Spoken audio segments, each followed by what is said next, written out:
Bonjour à toutes et à tous, j'espère que vous allez bien. Du coup, je vais faire la même introduction que la fois qui a raté, du coup, mais il est actuellement 1h26 du matin.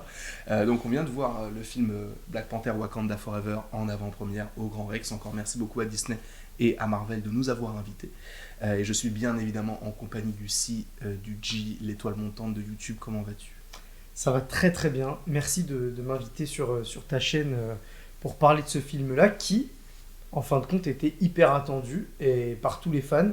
Et moi le premier, et je pense toi également. Oh oui, t'as fait la même intro. Oh, c'est incroyable. Ouais, fallait pas le dire. Non, mais c'est pas grave.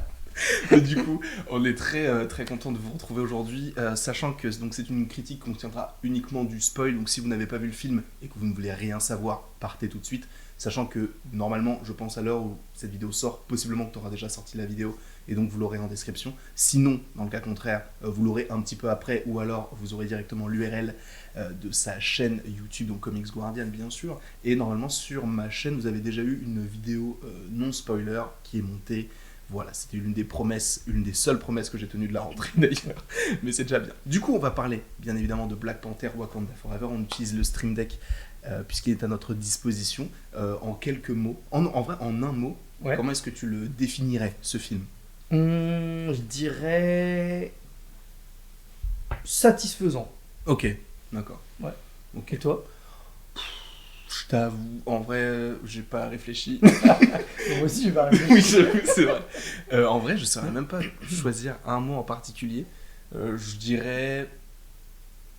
Putain, j'ai aucun mot, frère, je suis tellement fatigué. Convaincant. Convaincant, merci beaucoup, Ouais. convaincant. Non, en vrai, oui, on va dire que c'est. Je vais le mettre, le mot que je vais choisir, c'est deuxième, parce que c'est le deuxième dans mon classement, en tout cas à chaud, des différents films de la phase 4, sachant que le premier, pour l'instant, reste Eternals. Après, je pense qu'en fonction des films que je vais voir, toi aussi, bah oui, du coup, bien sûr, bien sûr. Sachant que normalement, peut-être que je le tease, mais c'est peut-être pas pour maintenant, mais il y a un live qui est prévu sur ta chaîne Ouais, YouTube où justement on reviendra sur toute la phase 4. Si je exactement. ne dis pas de bêtises. Pour Donc. voir est-ce que c'est vraiment une phase de transition, est-ce qu'il y a globalement que des déceptions ou alors est-ce qu'il y a du très bon également.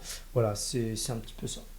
Donc évidemment, n'hésitez pas encore une fois à aller en description. Mais du coup, dans un élan de description, on va dire, entre guillemets, même si ce n'est pas français, justement, si t'élargissais du coup ton avis sur le film, qu'est-ce que tu pourrais dire? Qu'est-ce que tu as aimé? Qu'est-ce que tu n'as pas aimé? Sachant que du coup, tu peux faire ce que tu veux. Soit tu pars dans du Ouais. général, soit tu pars dans du précis. De toute façon, j'ai des petites photos pour illustrer. Bah moi je dirais que globalement, comme je disais, c'était un film que j'attendais beaucoup. Évidemment pour voir l'hommage à Chadwick Boseman qui malheureusement nous a quittés Mm. et voir comment ils allaient pouvoir adapter le film à sa disparition. J'attendais également parce qu'on nous promettait l'introduction d'un nouveau personnage qui dans l'univers Marvel est hyper important, qui est Namor. Cette guerre entre le Wakanda et la version de l'Atlantide du MCU, donc Talokan. J'attendais vraiment énormément de voir cette confrontation. J'ai envie de dire que je trouve que le pari est réussi. Alors, pas à 100%, parce qu'on y reviendra peut-être tout à l'heure, il y a deux, trois éléments sur finalement un peu chaque personnage, c'est-à-dire que globalement, je suis convaincu par tous les personnages, sauf un, dont on reparlera Mhm. tout à l'heure. Mais globalement, je suis convaincu sur tous les personnages, sauf à quelques petits détails près. Voilà, Namor, j'ai adoré, même s'il y a deux, trois petits détails que j'aurais revus. La guerre entre les deux, j'ai trouvé ça très très cool, même s'il y a deux, trois petits trucs qu'on aurait pu améliorer. Mais globalement, comme je disais tout à l'heure, c'est satisfaisant parce que pour ce que j'attendais, j'en ai eu pour mon argent, même si tu m'as invité. Bah en vrai, je suis totalement d'accord. C'est vrai qu'il y a beaucoup de points forts, mais il y a aussi des points faibles, hein, encore une fois.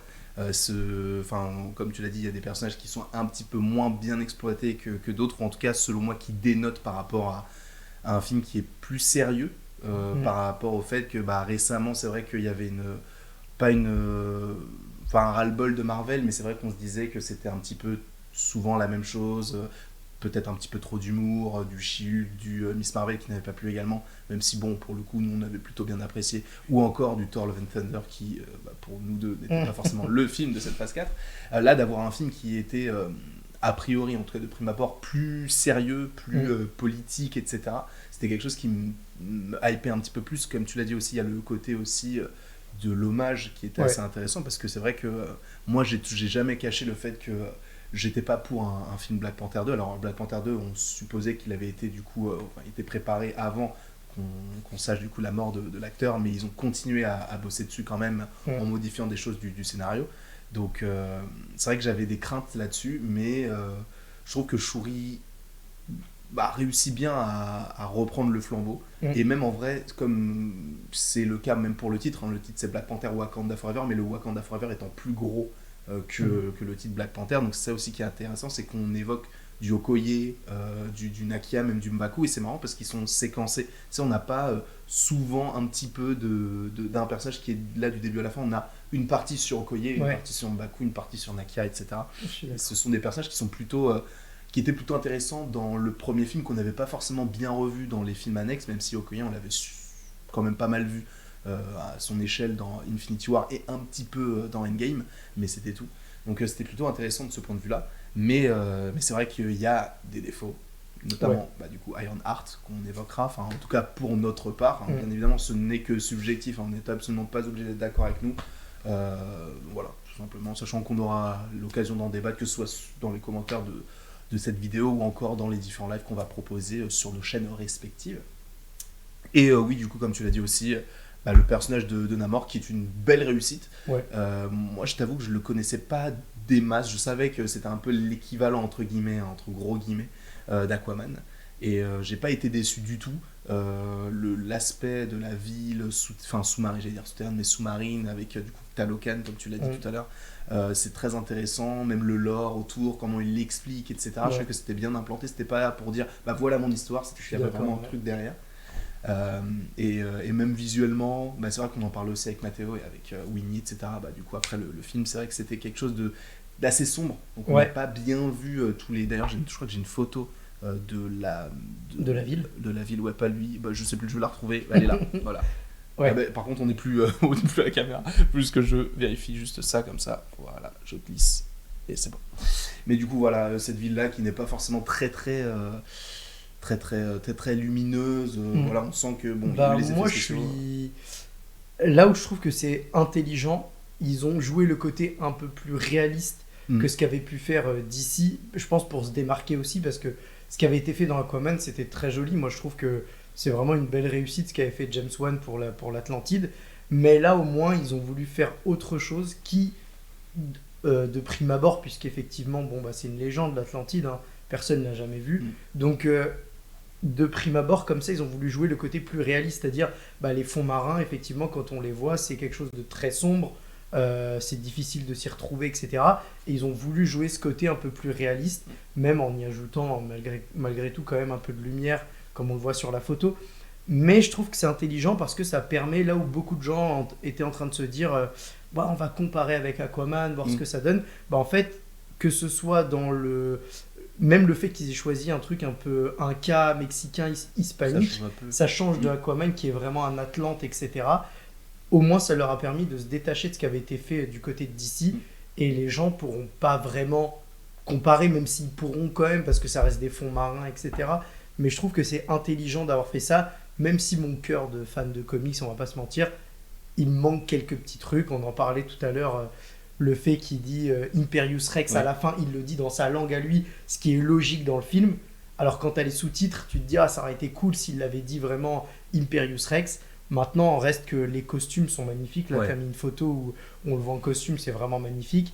J'aime bien aussi le fait qu'ils ont appuyé sur le fait que certains Atlantes que certains personnages de Talocan qui puissent parler hors de l'eau. Je crois que d'ailleurs c'est le seul, si je dis pas de bêtises, ou peut-être Atuma et Namora, ils en sont peut-être capables de temps en temps, mais sinon tout le reste, tu sais, ils ont leur petit truc d'eau devant la bouche qui leur permet de parler quand ils sont en dehors. Et je trouve que c'est bien parce que ça te place Namor par rapport aux autres et ça te le met vraiment en avant, et j'ai trouvé ça super bien fait. Exactement, sachant en plus que tu l'as dit, ça prend des libertés concernant du coup le personnage de Namor, puisque il y a ces liens avec du coup ce côté un peu mexicain et tout, sachant que l'acteur est d'origine mexicaine. Je sais pas s'il est mexicain ou il est d'origine mexicaine, je suis pas forcément renseigné dessus, mais ce qui est cool, c'est que même s'il y a des libertés qui sont prises, il y a aussi ce côté dans les comics où il est mutant, et ça on l'évoque ça, c'est cool, de plus en plus. D'ailleurs je crois que la première fois qu'on évoque la mutation, c'était dans Miss Marvel.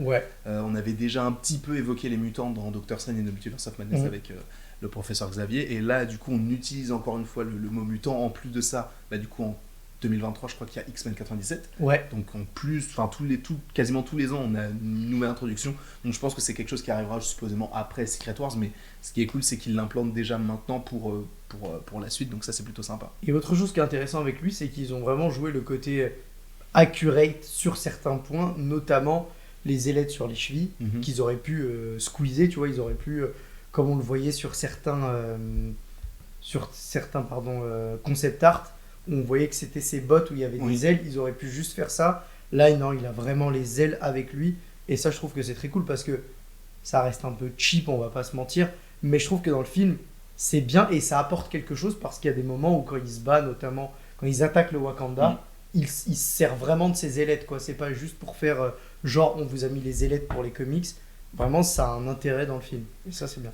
Et du coup, le personnage, même la confrontation et l'intériorité du personnage par rapport au Wakanda et tout, est-ce que toi c'est quelque chose qui t'a plu ou tu t'attendais pas forcément à ce que ce soit toujours en lien avec le vibranium comme ça a été le cas un petit peu en soi avec le premier film? Bah, en fait, je me demandais comment ils allaient lier les deux nations finalement. Et l'histoire du vibranium, je trouve que c'est plutôt intelligent. C'est-à-dire que depuis le début dans le MCU, on nous a dit qu'il n'y avait que le Wakanda qui possédait du vibranium. Pardon. Et finalement, on se rend compte que non, il y en a en dehors du Wakanda. Et de se dire que finalement, ces deux grandes nations qui utilisent les deux le vibranium, parce que lui, je crois qu'une partie de son costume est en vibranium, et sa lance également est en vibranium. Donc, je trouve que ça permet de lier les deux assez logiquement, finalement. Et donc, moi, j'ai vraiment bien aimé. Et surtout, ce que j'ai aimé, c'est que c'est un petit peu la morale, finalement, à la fin, quand il y a des espèces de flashbacks où lui se revoit et elle également, elle se revoit, etc. C'est de dire que ces deux nations différentes, il y en a une qui est sur Terre, l'autre qui est sous l'eau, c'est deux façons de diriger différentes. C'est-à-dire que t'as Shuri et Namor qui n'ont pas forcément les mêmes idéaux à la base, et finalement ils se rendent compte que ils ont quand même des intérêts communs et que lui il va décider de faire passer sa fierté, alors que c'est un personnage très fier normalement, il va décider d'accepter de se rabaisser même si on nous laisse entendre que c'est pas totalement le cas, et ça j'ai bien aimé d'ailleurs. Il va accepter pour le bien de son peuple de se mettre un peu en retrait, et j'ai trouvé ça très intéressant. Et du coup moi vraiment je trouve que c'est une belle réussite, et même les doubles discours sur le fait de coloniser. Souvent, quand il parle des vrais trosses, c'est Okoye, je crois. Oui. Elle dit c'est drôle de voir un colonisateur avec des menottes à la fin.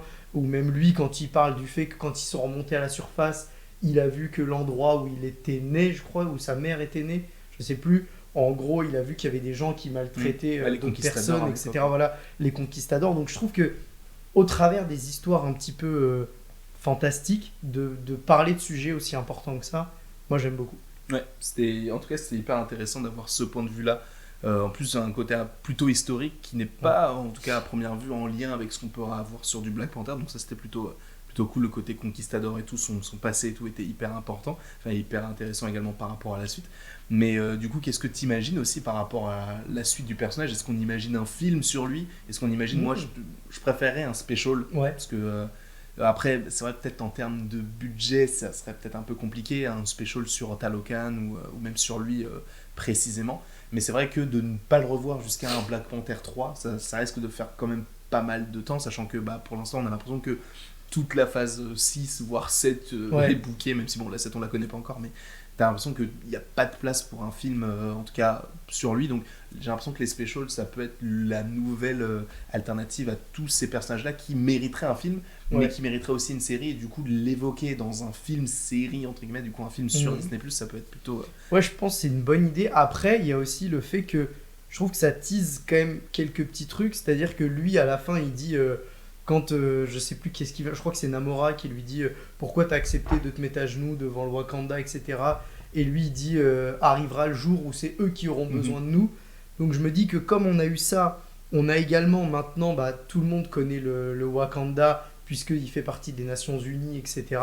On a également Valentina, Allegra des Fontaines, qui potentiellement peut-être qu'elle va vouloir attaquer elle aussi le Wakanda, et du coup si d'autres pays souhaitent attaquer le Wakanda, comme on a vu au début du film, il y a, quand elle débarque aux Nations Unies, la reine du Wakanda, Ramonda. Ramonda, et ben elle dit qu'il y a des attaques de pays extérieurs qui viennent les attaquer eux.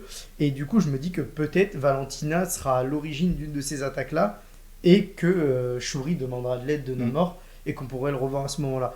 Maintenant, effectivement, là où je suis d'accord avec toi, c'est que j'aimerais bien un programme centré sur Namor. Alors, qu'est-ce que ça raconterait? Je sais pas trop. Parce que pour l'instant, en soi, lui, son but, c'est vraiment de rester caché, que personne ne connaisse son existence et l'existence de son peuple. Donc je sais pas trop ce qu'il pourrait raconter, mais c'est cool. En tout cas, j'aimerais vraiment le revoir parce que moi j'ai été convaincu par la prestation de l'acteur. En tout cas. Ouais, très très bon Teddy Huerta, du coup, qui avait pas forcément fait grand chose dans sa carrière. Il avait joué dans Narcos Mexico, mais je connais. Enfin, après, j'ai pas vu Narcos Mexico, donc je sais pas ce qu'il donnait du coup dans le rôle. Mais c'est vrai qu'il a pas fait grand chose. Personnellement, oui, du coup, si jamais on évoque un special, peut-être ce qui se passe juste après, ou même en vrai ce qui se passe avant, de savoir comment est-ce qu'il a géré tout le peuple et tout, est-ce qu'il y a eu d'autres antagonistes, parce que du coup, il est en vie depuis quand même pas mal de siècles. Du coup, les conquistadors, je crois que c'était au 16e ou 17e siècle, quelque chose comme ça. Vous là, je l'ai pas. Donc ça doit être peut-être dans ces eaux-là, donc il existe depuis quand même pas mal de temps. Donc ouais, en tout cas, Namor, très très bon personnage, il peut donner que du positif, je pense. En tout cas, c'est une grosse partie positive selon moi, l'un des meilleurs personnages. Et surtout que tout le long du film, alors même si à la fin effectivement il accepte de se rabaisser, de se mettre à genoux, de se rendre finalement, mais tout le long du film il reste quand même sur sa ligne de conduite où vraiment il a décidé que si on l'attaquait, il attaquerait le Wakanda et il va aller jusqu'au bout, et à la fin effectivement il va se rendre, mais parce qu'il a été battu à la loyale finalement. Même si bon, on pourra débattre du fait que Shuri, à peine devenu Black Panther, réussit quand même à le battre. Alors là où ça peut s'expliquer, c'est qu'elle l'a quand même éloigné de l'eau et que du coup il est affaibli parce que déjà elle l'a affaibli à bord du vaisseau je sais pas si c'est en déshydratant ou en faisant quoi exactement. Et ensuite elle l'a emmené dans une zone un peu désertique et du coup il est plus faible qu'à l'accoutumée. Maintenant, c'est peut-être un truc qui m'a gêné, c'est de me dire que pour un mec qui, comme tu disais, a des centaines de milliers d'années, ou je sais pas combien il a de milliers d'années, c'est un peu dommage de dire que quelqu'un qui vient d'être Black Panther réussisse quand même à le battre. Bon, voilà, après, c'est un détail, on va dire. Oui, surtout comme tu l'as dit, il était affaibli, donc il y a ce côté aussi de... on n'a pas la même... Enfin, il n'a pas du tout la même force. Il y a le côté où, justement, il n'était pas vers l'eau, et tu sens que quand il est... Je crois que c'était même Ryan Coogler qui disait récemment dans une interview que plus Namor est près de l'eau, entre guillemets, et il peut être comparé à du Hulk ou il disait, ou à Thor, je crois. Il disait que il disait qu'il était plus fort que Thor, et que si vraiment il est à pleine puissance, il peut égaler ou battre Hulk. Donc il est quand même assez puissant. Donc quand tu vois que Shuri qui vient d'avoir ses pouvoirs, enfin oui en vrai, elle vient d'avoir ses pouvoirs. D'ailleurs, petite facilité aussi scénaristique par rapport à ça, mais on en parlera aussi par rapport à l'ère de cœur. Mais en tout cas, pour finir sur l'arc Namor, c'est plutôt un très très bon personnage selon moi, qui est bien introduit. J'espère avoir vraiment un programme sur lui, parce qu'il le mérite. Il a vraiment beaucoup de charisme, je trouve, comme personnage, et même l'acteur, je trouve qu'il véhicule quand même pas mal de belles choses. Donc hâte de le revoir. Après, quand est-ce qu'on le reverra, c'est la question. Du coup, la solution la plus probable, ce serait un possible special, lui encore, si jamais ça arrive, parce que ça demanderait encore une fois pas mal de budget. On peut évoquer du coup aussi directement le personnage de Black Panther, donc, qui n'est autre que Shuri dans ce film, donc qui a pris la relève de son frère. Alors là, pour le coup, là où je trouve que c'est une facilité scénaristique, c'est que c'est une fausse herbe-cœur, enfin c'est une herbe-cœur synthétique, parce que je vous rappelle que dans le premier film, je crois que c'est Killmonger qui brûle totalement du coup cette culture de l'herbe-cœur, donc il n'y en a plus nulle part. C'est vrai qu'à maintes reprises, on avait supposé que il puisse y avoir un petit bout de paysage où il y a encore de l'herbe-cœur caché et tout, sauf que du coup il la synthétise. Après, pour le coup, il la synthétise et ça fonctionne grâce à la technologie entre guillemets de Talokan. Donc ça, c'était plutôt sympa de mélanger un petit peu les différents univers pour du coup créer cet herbe-cœur. Et ce qui était très intéressant au-delà du personnage de Shuri, c'était quand elle devient du coup Black Panther, et donc elle va dans le monde des âmes entre guillemets, là où justement T'Challa avait parlé à son père, Killmonger lui avait parlé à son père aussi, Njobu. Là du coup elle, au lieu de parler à sa mère qui vient de mourir, on en parlera, elle parle à Killmonger, et du coup tu l'avais annoncé. Je l'avais dit, en gros j'avais dit à Comic Jordan qui était juste à côté de moi, là je pense que ça sera du coup Killmonger, parce en gros c'était trop simple que ce soit juste Ramonda qui vient de mourir, qui lui dise quoi faire. Là c'était cool parce qu'elle était vraiment dans une optique de je vais tous les tuer, et enfin je vais le tuer pour me venger. Et là c'était cool que justement celui qui est dans la même optique dans le premier, bah du coup en fait tu vois ce qu'il voulait faire et tu comprends et tu te dis ok, en fait lui il était méchant mais il avait une manière mauvaise de vouloir faire le bien entre guillemets, tu vois. Et là c'était la même chose et c'était assez intéressant de se dire qu'elle ne voyait pas sa mère mais elle voyait uniquement Janaka, même si après par la suite elle l'a vu quoi. Mais du coup qu'est-ce que tu penses de ce personnage du coup de Shuri, toi?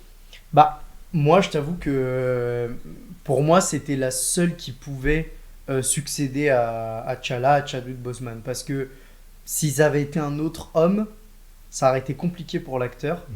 Et s'ils avaient décidé qu'il n'y ait plus de Black Panther, ça aurait été dommage, je trouve, parce que pour moi, c'est logique qu'il y ait quelqu'un qui succède. Et de toute manière, même dans le film, c'est expliqué en disant que, en fait, T'Challa est mort, l'ancien Black Panther est mort, mais il faut toujours qu'il y ait finalement un Black Panther qui protège le Wakanda.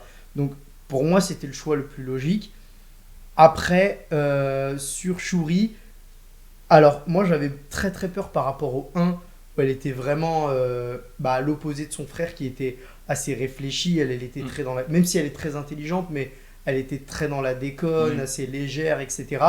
Là je trouve que, au vu de ce qu'elle a vécu, c'est-à-dire la perte de son frère, la perte de sa mère ensuite d'ailleurs, donc en fait elle a plus personne, elle a ni père, ni mère, ni frère, donc ça lui a permis de grandir.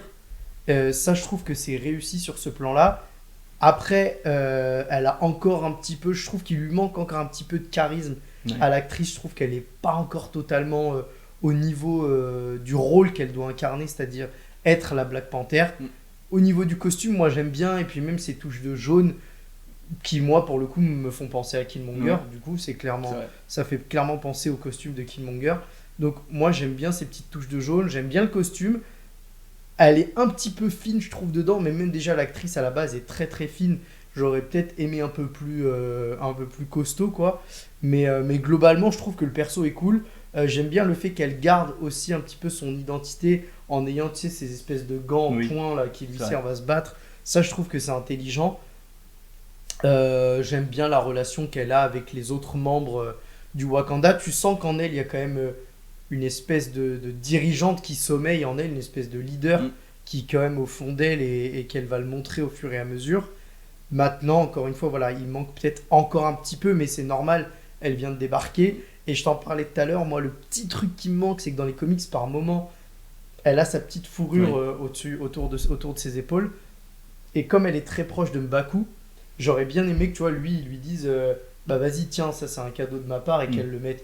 Peut-être que ça arrivera plus tard, mais en tout cas, globalement, satisfait de ce nouveau Black Panther, même si je trouve qu'il lui manque encore deux, trois petites choses. Je suis d'accord avec toi.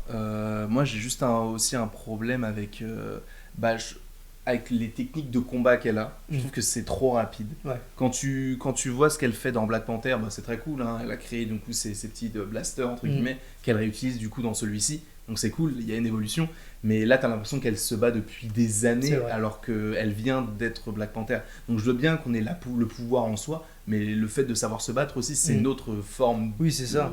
Tu peux avoir la puissance, fait, tu peux avoir plus de puissance, plus de vitesse, mais entre l'avoir et savoir l'utiliser, il y a quand même une différence. Par exemple, je compare, c'est pas forcément très comparable pour certains, mais par exemple, la fille de Thor, dans Thor Love and Thunder, elle est hyper puissante, mais bon, elle sait pas se battre. Donc là, c'est la même chose, c'est qu'elle a beaucoup de puissance, elle a le costume, etc. C'est très très cool, hein, encore une fois. En plus, elle arrive du coup à rivaliser avec évidemment de l'intuitivité, non, ça se dit pas. C'est-à-dire, tu sais, en gros, de l'intelligence dans son combat, dans le sens où elle va affaiblir le personnage de Namor et tout. C'est réfléchi, quoi. Exactement. Du coup, c'est quelque chose qui m'a un peu dérangé de me dire que en fait, elle arrive à le battre avec des techniques de combat, même quand elle affronte les personnages, du coup, enfin les habitants de Talokan. Tu te dis, bon, ça va un peu vite. Ça, c'est peut-être ce qui m'a un peu dérangé. Et je comprendrais aussi les gens qui ne comprendraient pas forcément l'évolution du personnage, mais comme tu l'as dit, elle a perdu son père, elle a perdu son frère, elle a perdu sa mère, donc elle a quasiment tout perdu. Évidemment, il y a encore de l'espoir, hein, puisque vous savez, dans la scène post-générique, du coup, elle a un neveu, et elle a toujours Nakia, elle a toujours Okoye, elle a toujours Mbaku, donc elle a plein de personnes qui sont autour d'elle, donc ça c'est plutôt cool. Mais c'est vrai qu'il y a c'est comme si en fait on avait eu beaucoup de Shuri mais sans en avoir eu trop non plus, tu vois. Comme si on avait bien évoqué son côté je veux faire le deuil, mais sans avoir évoqué du coup cette année qui passe entre la mort de T'Challa et le moment où elle va justement s'émanciper de tout ça. Donc ça aurait pu être un petit peu mieux exploité selon moi, encore une fois, hein, ça n'engage que nous. Mais sinon ouais, c'était un bon personnage. Je suis très content que ce soit elle qui soit devenue Black Panther, parce que comme tu l'as dit, du coup dans les comics c'est elle est en partie. devenue, Et après on aurait pu imaginer Okoye, on aurait pu imaginer et en plus ça a même un lien, enfin, alors si Chadwick Boseman n'était pas mort, je pense qu'il serait resté. Mais pardon, en vrai, le combat face à Namor, dans les comics, c'est aussi elle qui à ce moment-là est Black Panther. Donc en fait, au-delà du côté, ils ont été un peu obligés de le faire parce que malheureusement Chadwick Boseman est décédé.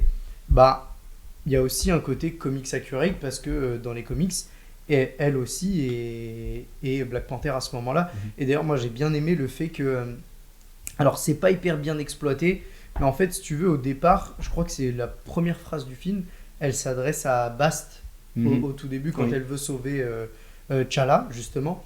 Et en fait, dans les comics, si tu veux, c'est la première fois où elle tente de devenir Black Panther. Elle va à la rencontre de Bast et Bast refuse. Parce qu'en fait, Bast estime que elle n'a pas ce qu'il faut pour être Black Panther, contrairement à T'Challa, qui lui était humble, etc. Bast estime qu'elle n'a pas les qualités requises pour devenir Black Panther. Et puis au fur et à mesure, elle va finir par le devenir.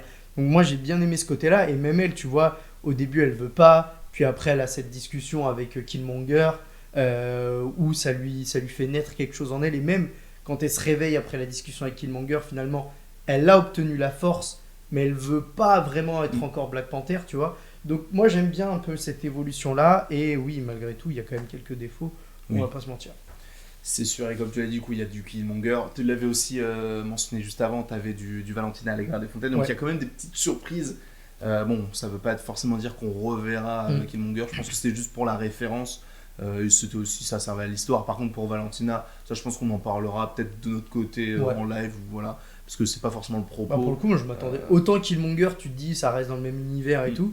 Mais Valentina Allegra des Fontaines, je m'attendais pas du tout à la voir. Elle apporte ce côté un peu plus politique, on va dire, sachant que pour ceux qui ne le savent pas, du coup, Valentina Allegra des Fontaines, on l'avait déjà vu dans l'épisode 5 et l'épisode 6 de The Falcon and the Winter Soldier, et dans la scène post-générique de Black Widow. Exactement. Et on savait qu'elle était, entre guillemets, vendue selon les scoopers comme étant la nouvelle Nick Fury, entre guillemets. Et donc là, on la revoit. On sait qu'il y a un lien avec la CIA, donc j'ai pas de photo d'elle particulièrement, donc on va rester avec nous. Et du coup, elle avait un fort lien avec la CIA. Alors, est-ce qu'elle en fait partie? Je ne sais pas, j'ai pas vraiment très bien compris, sachant on l'appelle la directrice. Donc ça montre qu'elle est au-dessus de pas mal de personnages. Elle est liée à Everett Ross. Donc est-ce qu'ils ont été ensemble ou pas? Je crois qu'ils ont été mariés. Ils ont été mariés, a priori, ouais. Donc ça, c'est plutôt sympa aussi de se dire que y a eu déjà des connexions avec des personnages qu'on connaît déjà, sachant qu'Everett Ross, en plus, on va le revoir dans Secret Invasion officiellement puisqu'il est dans le trailer. Enfin bref, il y a plein de choses qui vont s'organiser autour de Valentina Allegra des Fontaines, sachant qu'elle est au casting des Thunderbolts. Donc ça va être plutôt sympa. Moi, je kiffe ce programme, en tout cas je le défendrai corps et âme. D'ailleurs, toi qui n'es pas forcément, juste avec ça, vite fait, qui n'est pas forcément pas chaud hypé, ça, clairement, pour ce projet-là, est-ce que ça, là, le côté Val qui se développe un petit peu plus dans ce film-là, est-ce que ça peut un petit peu plus te plaire ou ça change pas grand-chose? Alors, le fait qu'elle soit un peu par-ci par-là dans tous les projets, ça je trouve ça cool parce que ça permet de montrer qu'elle, un peu à la manière d'une pieuvre, elle a plein de tentacules partout, pas comme Hydra, je parle pas d'Hydra, mais en gros... Voilà, elle s'étend un petit peu partout pour former son équipe à droite à gauche, avoir des billes, à la CIA, peut-être du côté du gouvernement. Enfin voilà, elle place ses pions un peu partout. Ça, c'est cool. Maintenant, moi, le vrai problème que j'ai avec les Thunderbolts, c'est vraiment l'équipe qui, pour moi, n'a aucun sens. Voilà. Après, peut-être qu'elle s'étoffera, peut-être que tu auras l'Abomination. Bon, même si il a qu'un martel, donc ça n'a pas vraiment de sens. Mais bon, peut-être Zemo, peut-être aussi qui pourrait rentrer en compte avec un futur conflit avec le Wakanda et tout, si jamais ils veulent le faire s'évader entre guillemets de prison, sachant qu'il y avait déjà eu ce problème là dans The Falcon and the Winter Soldier. Donc est-ce qu'il partirait là-dessus? On ne sait pas, sachant qu'en vrai on peut vite fait aussi évoquer très vite fait, mais on l'a déjà fait, Raimonda, du coup la mère de Black Panther, de Shuri et de T'Challa, qui dans ce film-là montrait vraiment quelque chose de différent, parce qu'elle était surtout là pour comment dire, pas pour faire le nombre, mais elle n'était pas vraiment hyper intéressante et importante par rapport à l'intrigue même du film, en tout cas dans Black Panther 1, j'entends. Ouais. Là, dans le deuxième film, elle est beaucoup plus intéressante. Ouais. Et justement, c'est vrai que tu l'as de plus en plus, ça c'est commun à plein de films ou plein de séries, c'est que plus tu as un personnage qui apparaît à l'écran, plus tu as de chances qu'il meure, parce que tu te dis que tu as tout évoqué autour de ce personnage-là. Et du coup, attention spoiler, même si bon, vous êtes sur une critique spoiler depuis à peu près déjà 30 minutes, 30 minutes. Elle meurt. Donc elle meurt de la main de Namor, je ne dis pas de bêtises, parce qu'il la jette. Elle se noie. Il jette des bombes d'eau, donc ce qui fait qu'elle se noie. Il a vraiment des bombes à eau en fait. Oui, c'est ça. C'est des ballons, il les jette. Surtout à la fin, ils en jettent plein autour du bateau et tout. Du coup, vite fait, en vrai, un mot pour Ramonda, vite fait. Comme tu disais, beaucoup plus intéressante. Elle prend vraiment un plus gros poids dans l'histoire. Moi j'aime beaucoup, c'est une des scènes qui m'a vraiment marqué. Je crois que c'est dans cette image là quand elle débarque aux Nations Unies et qu'en gros elle est en train de dire en gros si tu veux c'est surtout les États-Unis et la France, mais ça représente les puissances mondiales qui sont en train de critiquer le Wakanda en disant vous nous avez pas aidé alors que vous aviez prévu de nous aider, etc. Et qu'elle leur dit c'est pas la peine de retourner la situation, c'est vous, etc. Donc j'ai beaucoup aimé ce discours là, je trouve que c'est hyper fort. Et comme tu dis, sa mort est impactante parce qu'en fait, tout le début du film, ils ont fait qu'on se soit plus attaché à elle, c'est-à-dire qu'on nous l'a montré comme une reine, une vraie reine qui dirige, qui gouverne un pays, comme une mère qui tente déjà qui enterre son fils, mais qui ensuite essaye de dire à sa fille que la vie continue et qu'elle doit voler de ses propres ailes maintenant, etc. Et puis sa mort est marquante parce que c'est un peu le déclic qui va faire que sa fille décide de devenir la patronne du Wakanda, quoi. Je suis totalement d'accord avec toi et son discours aux Nations Unies, il est hyper intéressant parce que du coup, ce sont les Nations Unies qui disent oui, du coup vous nous avez pas aidés, alors que elle est en train de dire en fait s'il y a des problèmes c'est pas de notre faute parce qu'en fait c'est vous qui causez les problèmes, c'est vous à l'extérieur du monde. Nous au Wakanda, avant qu'il se passe tout ça, il se passait rien, vous ne saviez même pas qu'on avait un pays développé. Donc ça, ce discours là je trouvais plutôt intéressant et même au fur et à mesure elle se développe vraiment et tu sens que c'est Angela Bassett, je trouve qu'elle la joue super bien, elle est incroyable comme actrice. Ah ouais, incroyable. Et du coup on la verra plus malheureusement, sachant petite anecdote, même si bon vous le savez, que maintenant du coup on a un Black Panther, enfin en tout cas une Black Panther et un roi normalement, même si ça n'a pas été évoqué comme ça, on sait que M'Baku lui est là pour affronter la nouvelle reine, donc Shuri, sauf que Shuri ne vient pas, donc on peut supposer que maintenant le roi du Wakanda c'est M'Baku, donc ça c'est plutôt sympa. Je trouve que c'est une belle évolution pour le personnage, et même tu sentais que Shuri de toute façon de base elle voulait pas forcément être du côté du trône, sachant qu'on l'avait déjà évoqué je crois dans Black Panther 1 où elle disait que c'était pas pour elle. Donc là, le fait qu'elle soit Black Panther, c'est bien. Et ce qui est cool, c'est que si jamais elle n'est pas Black Panther et pas la reine non plus, ça veut dire qu'elle sera beaucoup plus, je pense, en tout cas je l'espère, à l'extérieur du Wakanda. Et qui dit extérieur du Wakanda dit peut-être plus d'apparitions dans d'autres films. Alors je dis pas qu'elle sera là dans tous les films, bien sûr, comme Stan Lee, évidemment que non. Mais tu sais, elle peut apparaître dans tel ou tel programme parce que justement, elle n'est pas forcément que cantonnée au Wakanda. Et en plus, vu qu'elle a un lien avec Riri Williams, je dis pas qu'elle va apparaître dans cette série, mais on peut possiblement se dire, peut-être qu'on verra Shuri dans grave. Surtout qu'on a vu qu'ils ont développé une bonne relation, les deux, tu vois. Elles sont jeunes toutes les deux, les deux sont passionnés de science, etc. Donc, pour moi, à mon avis, ils sont clairement sur une espèce de création de duo, comme on a pu en avoir dans d'autres séries d'ailleurs. Mais moi, j'ai juste un petit regret avec M'Baku, j'aurais aimé qu'il prenne plus de place finalement dans le film. Alors, il est là, il sert de force de frappe finalement, lui et ses Jabari. C'est vraiment les mecs armés, les mecs surpuissants qui viennent cogner quand il faut cogner. Mais je sais pas, comme tu vois, il est quand même... lui et son peuple, et sa tribu, ils ont quand même sauvé T'Challa quand il a été balancé par-dessus la falaise. J'aurais aimé que, je sais pas, il ait un rôle un peu plus important, même si effectivement, il accueille le Wakanda quand ils sont en galère, etc. Mais je sais pas, je trouve qu'il manque un petit truc. Il est pas assez présent, je trouve. C'est vrai. Il a plus ce côté de mentor que T'Challa aurait pu avoir avec Shuri. Du coup. Mais comme je l'ai dit, c'est ça que j'ai trouvé assez intéressant, mais c'est vrai que ça peut être aussi un défaut, c'est que c'est c'est fait de manière séquencée. C'est que tu as un petit moment sur Nakia, Ouais. un petit moment sur Baku, un petit moment sur Okoye, qui sont en fait tous les trois là pour aussi être les grands frères et grandes sœurs Oui, du oui, coup oui, oui. de Shuri. Mais c'est vrai qu'on aurait bien aimé la voir un petit peu plus souvent. Alors maintenant qu'il est roi, est-ce qu'on le verra un petit peu plus? Est-ce que ce sera uniquement évoqué qu'avec le Wakanda? On verra évidemment, mais ça peut en tout cas donner de très belles choses par la suite pour ce petit personnage. Sachant que j'ai encore deux choses à évoquer avec Vas-y. toi. Du coup, je voulais. En vrai, tu veux qu'on finisse là-dessus ou tu veux qu'on finisse sur Ironheart? Sur quoi Ça, c'est l'héritage du coup, plus. Ouais. Comme tu veux, moi Bon, je te suis. on continue là-dessus. Du coup, Vas-y. sur l'héritage donc de Black Panther enfin de T'Challa à Shuri, Mm. notamment par rapport au début avec l'enterrement. Ouais. Alors je t'avoue que ça, c'est peut-être que c'est de ma faute parce que j'ai beaucoup imaginé ça, le fait que t'aies peut-être d'autres super-héros qui soient là aussi. Ouais, oui, Là, je trouve que c'est du Wakanda, mais que du Wakanda, tu vois. Ouais. Ils auraient peut-être pu avoir un personnage, tu vois, qui puisse faire la connexion avec le reste du MCU et se Oui, dire, bah oui. en fait, il y a le Wakanda, mais il y a aussi du coup le fait que ce soit Black Panther et que bah il faut rappeler que Black Panther il a quand même ouvert les portes du Wakanda Mm. pour qu'il fasse la Ouais, guerre je peux dans comprendre. Infinity War. Donc ça pour le coup ça m'a un petit peu dérangé parce que je me suis dit bah c'est dommage parce il a aidé tu vois Bah, et, c'est un Avengers, ouais. et personne n'est là, Ouais, ouais. sachant que l'acteur est vraiment mort pour le coup, alors que pour Tony Stark, bon oui il a sauvé des gens aussi, mais mon acteur il est pas réellement mort, donc c'est juste le personnage qui est Ouais. mort, alors que là ce sont les deux.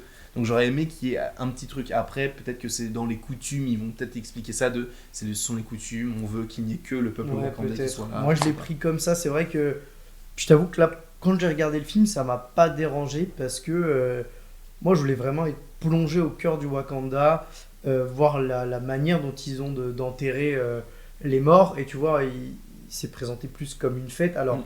effectivement, on voit quand les Dora Milaje portent le cercueil, Okoye est en pleurs, Shuri également, et voilà, est triste, elle va se jeter sur le cercueil, etc.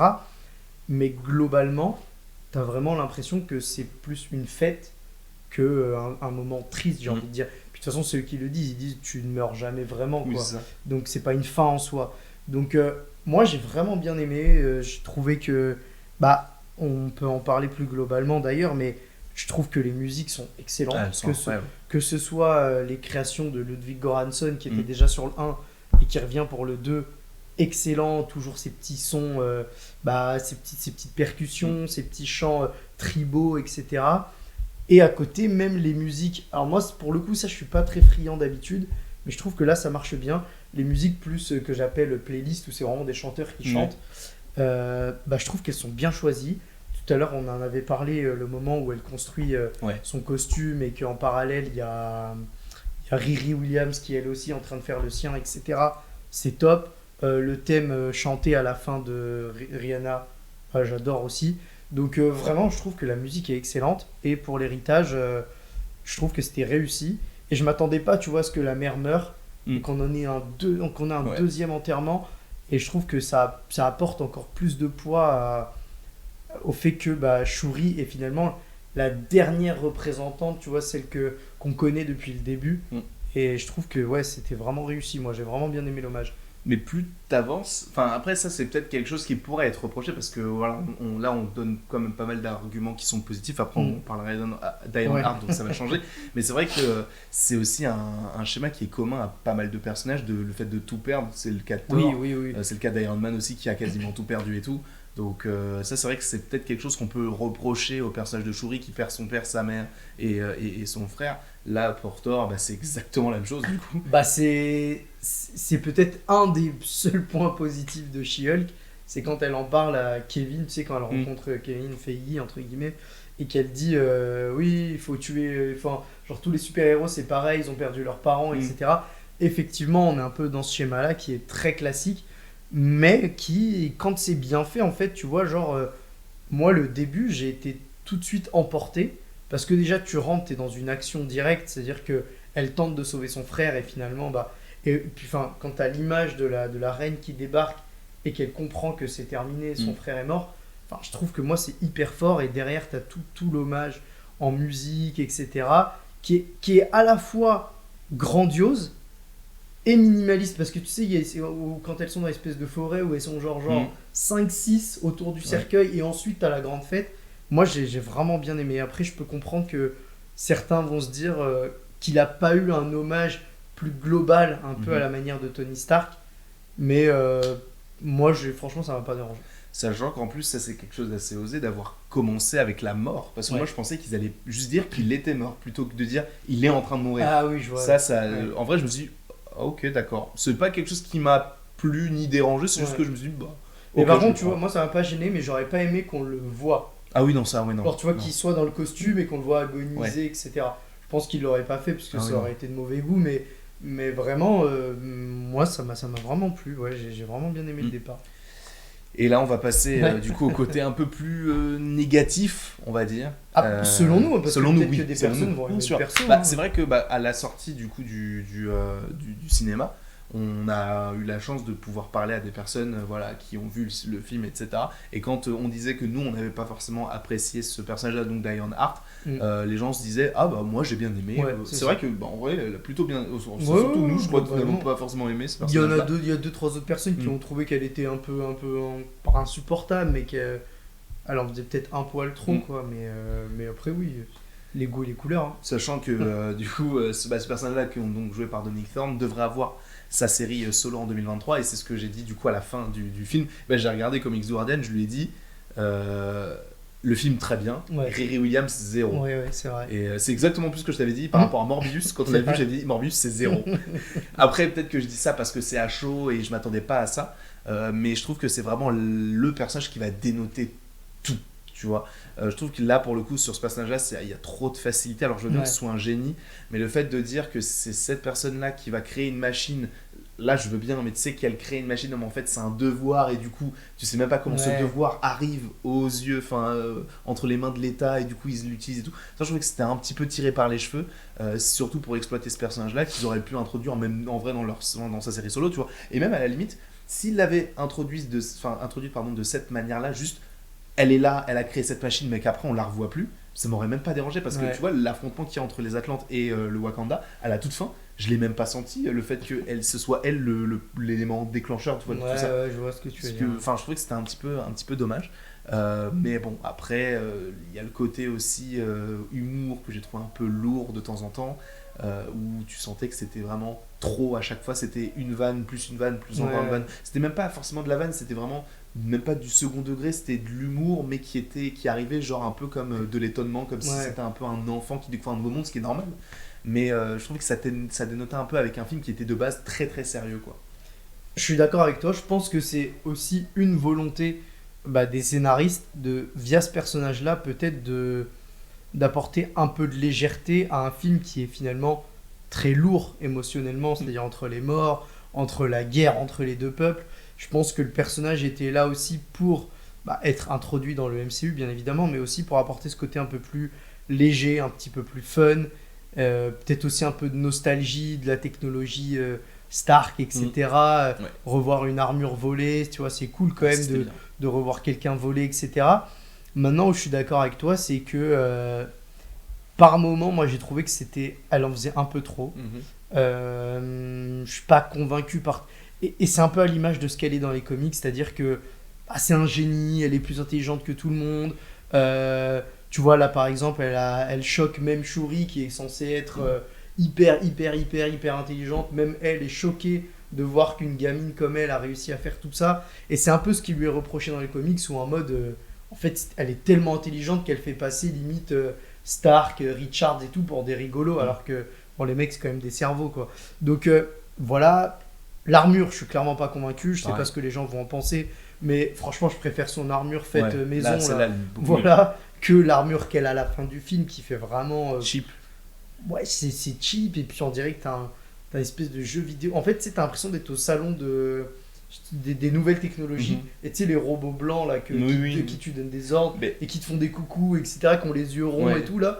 J'ai l'impression de voir ça. Tu vois, de sa tête là, avec les yeux bleus qu'elle a là, moi ça me fait penser à Into the Spider-Verse, tu sais, le gros robot là, tu sais, la même tête, tu sais, c'est un peu un... Mais même à Big Hero 6, là, tu sais, le Baymax, ça fait penser à ça. Totalement. Et donc voilà, après, je comprends le côté apporter de l'humour, parce qu'il fallait en mettre un peu pour que le film soit un peu moins lourd émotionnellement.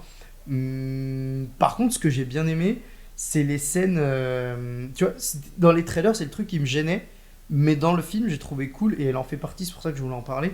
La scène quand ils vont la récupérer aux États-Unis avec la voiture, la moto et tout, je trouve qu'elle est bien réussie. Ça, cette scène-là, du coup, où on récupère son armure et tout. D'ailleurs, ça c'est assez intéressant parce que on dit souvent, le MCU, les films Marvel et tout, c'est pas du cinéma pour certains, c'est pas de l'art, mais il y a quand même une recherche.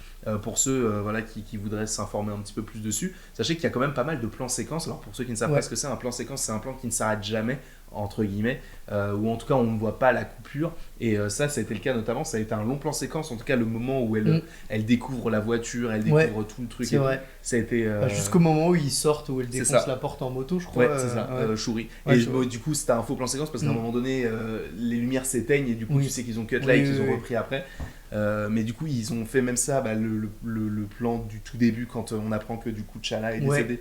Là aussi c'est un plan séquence, il y en a quand même pas mal, donc ça c'est plutôt intéressant. Ryan Coogler pour le coup, en termes de réalisation, moi j'ai rien à dire. Visuellement c'est très beau. Plutôt beau. Franchement c'est très beau. Même si du coup visuellement on dit ça, mais c'est vrai que comme tu l'as dit, l'armure elle est pas incroyable, mais certains des effets spéciaux, notamment de Namor et d'Ironheart, sont vraiment pas beaux du tout, on va pas se le cacher, c'est pas à la hauteur de She-Hulk, parce que je pense que ça jamais personne ne fera pareil, mais c'est vrai que c'est assez, je dirais pas décevant, mais c'est vrai que c'est ce que je disais du coup à Mathéo, même quand on mangeait et tout, c'est que j'ai l'impression qu'ils ont plus de budget, mais ils font moins dans le dans, comment peut-on dire ça, dans les effets spéciaux, comme s'ils s'appliquaient moins. Alors du coup Winnie nous avait rappelé, Winnie Sensei, d'ailleurs chaîne en description bien évidemment, elle nous avait rappelé que en fait c'est possiblement normal parce que y a de plus en plus de projets, ils ont pas le temps de bien évoquer le truc, sachant justement que même dans She-Hulk, quand She-Hulk dit les effets spéciaux ils sont pas bien faits, t'entends les tambours du Wakanda, donc comme si les mecs étaient partis là-dessus. Mais bon, c'est pas hyper beau non plus, je comprends les gens qui diront que c'était pas hyper bien fait sur certains aspects, et notamment sur Ironheart et aussi sur Namor. Moi il y a un plan qui m'a marqué pour les effets spéciaux, c'est vraiment le moment où t'as Mbaku et 2-3 généraux à lui qui sont posés comme ça, ils sont en train de regarder genre le Wakanda, et derrière eux t'as un espèce d'énorme paysage mais en fond vert, et ça se voit de ouf, l'incrustation est vraiment pas jolie. Et en vrai je me dis, parce que j'ai pas l'impression qu'avant on faisait autant de remarques sur les effets spéciaux. Alors il y a évidemment une baisse de qualité, ça c'est sûr, mais je me dis, est-ce que c'est pas nous maintenant qui sommes, avec nos yeux, on est tellement habitués à avoir des trucs bien faits, etc., qu'au moindre truc, maintenant c'est choquant, tu vois. Et c'est pas propre qu'au MCU, Black Adam c'était le cas aussi, il y a des moments où la CGI est vraiment pas jolie, à une moindre mesure, House of the Dragon, il y a des moments où c'est très bien fait, il y a des moments où tu te dis voilà, ça se voit que c'est pas ouf, tu vois.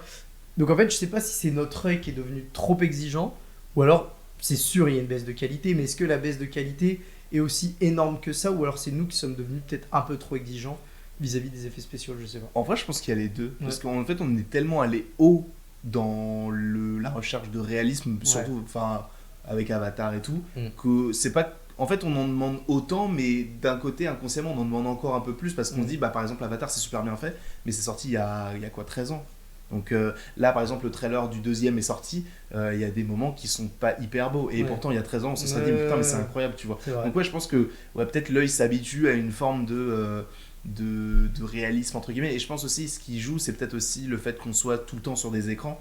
Donc à l'époque, il n'y avait pas tous ces écrans, toute cette...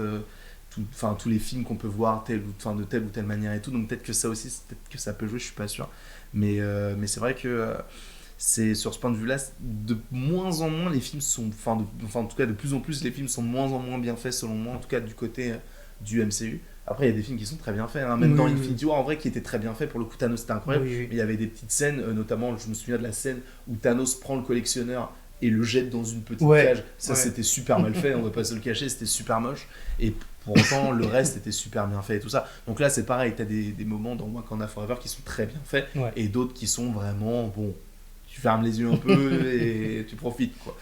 Mais bon, en tout cas d'ailleurs je sais pas si t'as l'habitude de le faire, je pense que si, du coup de donner une note sur 20 à ce petit film, je te prends un petit peu au dépourvu. Je mettrais un bon 15, je dirais. Moi je mettrais un bon 15. Sachant que moi, en vrai, je mettrais peut-être 16. Après, je pense que ça, c'est parce que c'est aussi une critique à chaud. Ouais, voilà. Peut-être que du coup, dans une semaine ou un mois, on se dira ah, peut-être qu'il était pas si bon que ça, ou peut-être qu'il était encore meilleur que ce qu'on avait En imaginé. tout cas, ce qui est sûr, moi, c'est que pour l'instant, du moins comme ça à chaud, je le mets, je pense, deuxième ou troisième phase 4. Et du coup, même si je le connais, ce serait quoi ton Moi, top c'est 3? Eternal, je Oui. pense, premier. En deuxième, je dirais peut-être Doctor Strange ou Black Panther. Un Ok. des deux. Mais peut-être. Tu sais quoi, je me demande même si je mets pas Black Panther en deux. Ouais, je suis d'accord. Ouais, je mettrais peut-être Black Panther en deux. En vrai, je crois que j'ai le même top que toi, mais j'hésite encore entre Doctor Strange et Shang-Chi. Shang-Chi, mais je pense que le Ouais. fan service de Doctor Strange met, Ouais, ouais. le place de Bah, John Krasinski, quoi. John Krasinski, ce goat, ce goat. Voilà. En tout Moi, cas, j'avais juste une question à oui. te poser avant, parce que là, on je va t'en prie, terminer, bien sûr. Je sais j'imagine. que ça fait déjà 50 minutes. Alors, Ah juste oui. vite fait, je vais vérifier si j'ai encore de la batterie, mais je t'en prie, pose la question, du coup, je Ouais, t'écoute. bah, je vais te poser la question, et je la pose également à vous, là. Non, en vrai, c'est même deux petites questions. Si tu devais ressortir un personnage, toi qui vraiment t'as le plus marqué du film, Mhm. et peut-être une scène ou un moment du film. En vrai, un personnage, du coup, ce serait Namor Ouais. ou Nakia, en vrai. Ouais. Peut-être pas pour les scènes de combat, mais là, on a aperçu son côté un peu plus infiltration, tu vois, Mhm. qu'on n'avait pas dans le premier Oui, film. c'est vrai c'est elle qui Ouais. va sauver Shuri et Ouais. Bon, Riri. ça aussi, je trouve que c'est un peu facile parce qu'elle la trouve très très rapidement. Bon, voilà. Mais bon, passons. Mais en vrai, bon, je garde quand même Namor, qui est pour moi le meilleur personnage du film. Et une scène, en vrai, je pense que c'est la confection de l'herbe cœur avec la musique derrière qui, Ouais, est, ok. qui est géniale. Ouais. Euh, L'herbe cœur qui fonctionne, tu veux dire, du coup. L'herbe cœur, oui, qui- celle ok. qui fonctionne. Avec Ouais. une petite guitare, du coup, c'est Ouais. assez triste, mais ça fonctionne bien. En plus, ça dénote aussi avec un petit côté Okoye qui dit je veux pas porter ce costume-là et tout. Mm. Enfin, je trouve que c'était plutôt une bonne petite scène. Et toi, du coup? Bah, moi, je dirais Namor aussi, Mhm. parce que vraiment, j'attendais beaucoup, j'avais peur d'être déçu, sachant les libertés qu'ils avaient prises sur le perso. Et je dis pas que c'est une réussite totale, mais globalement, dans les grandes lignes, je suis satisfait. Et la scène, je pense que c'est le moment où il emmène Shuri découvrir Talokan. Parce que pareil, t'as la musique, Mm. et puis C'est vrai. tu découvres petit à petit les gens qui vivent dedans, etc. Et c'est un moment vraiment, tu sais, c'est à la fois magique, fantastique, et puis tu t'attaches finalement aux gens qui sont sous l'eau, tu te dis que finalement il y a quand même de la vie en dessous, etc. Et que tu comprends pourquoi Namor veut pas que son pays soit découvert, parce qu'il a beaucoup beaucoup de monde à protéger. Et voilà, donc moi ce serait ce moment-là, j'ai vraiment bien aimé. Je suis d'accord, ce moment-là était bien. Mais après, c'est vrai que, du coup, comme on parle de la musique, ce moment-là, la musique, j'aurais peut-être pas choisi celle-ci pour le coup. Parce que c'est un truc chanté pour le coup. Ouais, en fait, ça faisait un peu trop peut-être R&B, Oui, c'est tu ça, vois. ouais. Alors que j'aurais bien Ouais, voulu ouais. un truc un peu plus, tu vois, sans parole, mais tu sais, avec une petite voix derrière, Ouais, et tout, qui juste te pour découvrir. transporte, C'est ça. je vois. Même en vrai, ça aurait été cool, des chants un peu hispaniques, mexicains, incas et Ouais. tout. pour Je découvrir. crois, il me semble que la musique, elle est pas, anglaise. Enfin, elle est pas Ah, chantée en c'est anglais. pardon. Je suis pas sûr. Ah oui, c'est peut-être un espagnol. Je crois t'as qu'il y a, peut-être raison, je ouais. sais pas si c'est en espagnol ou pas, mais en tout cas, je sais que c'est pas, Ouais. c'est peut-être pas de l'anglais. Ouais, mais en tout cas, ce serait ce moment-là. Et j'ai pas donné ma note aussi, du coup. Si, t'as dit 16, si, j'ai dit non 16. Ah ouais, j'ai dit 16. Ouais, sauf si tu veux changer. Non, du coup, non, je mets 16. Je mets 16 parce que, du coup, ouais, pareil que toi, c'est un très bon film. Il y a des défauts, certains effets spéciaux, ou même le personnage, du coup, de Riri Williams. Et ça, c'est vrai qu'on en a pas vite fait parler, Ouais. mais la série, du coup, moi, je t'avoue que Ça t'a refroidi. ça m'a énormément refroidi. Sachant que de base, bon, certains me disent que je suis un fanboy, du coup j'attends tout de manière très très positive, ce qui est fort possible pour certains, je l'entends bien sûr. Bon, y a pas de mal en même temps. Bien sûr, voilà. Je suis très positif dans la vie, voilà. Mais là, pour le coup, mec, j'attends plus Echo. J'attends vraiment plus Echo Ouais. que Iron Heart. Moi, c'est pas une série que j'attendais de base, vraiment, je vais pas te mentir. Moi, Iron Man, j'aime bien, mais c'est pas un lore qui me plaît plus que ça. Tout le côté technologie chez Marvel, c'est pas un truc qui me plaît. Moi, je suis plus dans le délire cosmique, fantastique et tout. Donc, c'est pas une série que j'attendais plus que ça. Je regarderai, bien évidemment, comme tout le monde. Mais en fait, ça ne m'a ni plus hypé, ni moins hypé. En vrai, pour l'instant, je t'avoue que je m'en fiche un peu, quoi. Ouais, je comprends. Je regarderai, mais c'est pas... Sachant, pour rappel, que cette série sort en automne 2023, si je ne dis pas de bêtises, pour l'instant en tout cas. Sachant que je sais pas s'ils ont terminé de tourner, mais ils étaient en tournage il n'y a pas si longtemps que ça, donc je suppose qu'ils sont toujours en train de tourner.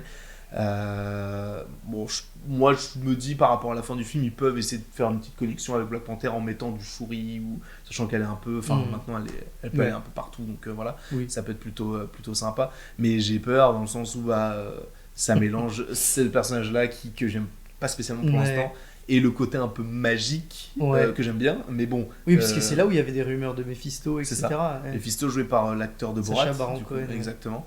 Bon, Plus The Hood. en vrai, c'est ça. En fait, le truc, c'est que son apparition dans le film, elle a grave amoindri les espérances que j'avais sur la série.